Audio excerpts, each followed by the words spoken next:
Inaasahang maglalabas na ang Senate Blue Ribbon Committee ng partial report kaugnay sa flood control scam bago ang session break sa ikatlong linggo ng Disyembre. Inihayag naman ni Senator Panfilo Ping Lacson na dapat munang isaoli ni ex-DPWH Undersecretary Roberto Bernardo ang mga umano'y kickback sa infra projects bago tanggapin sa Witness Protection Program. Ang balitang A to Z ni Ace Cruz.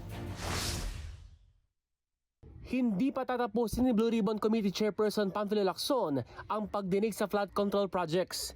Ito ang kanyang pagtitiyak pero hindi na niya papasdahan ang mga isyu na kasampa na sa korte. May mga pillars pa from other probable resource persons na gusto mag-contribute.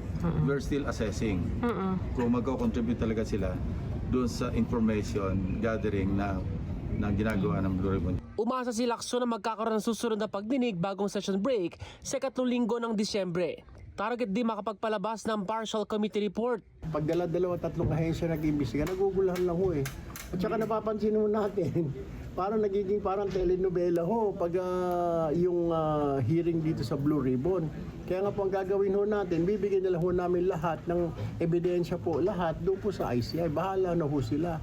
Ayon naman kay Committee Vice Chairperson Erwin Tulfo, mahalaga may turnover sa Independent Commission for Infrastructure o ICI ang partial report ng Blue Ribbon Committee. As we speak, kina-craft ngayon.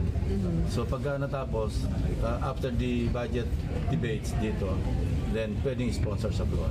Binigyan din naman ni Lacson na siguradong may re-rekomenda silang kasuhan sa mga personalidad na sangkot sa flood control anomalies. Kaugnay naman sa application ni dating DPWH Yusek Roberto Bernardo sa Witness Protection Program, ayon kay Lacson, dapat isauli muna ni Bernardo ang nasa 1 billion pesos na umano'y kickback sa infrastructure projects.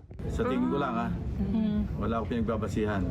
Based on my personal information ng participation niya, dapat hindi siya bababa ng restitution in the amount of 1 billion. Kabilang sa requirement ng Department of Justice para mapabilang sa Witness Protection Program ay restitution o pagbabalik ng nakaw na yaman.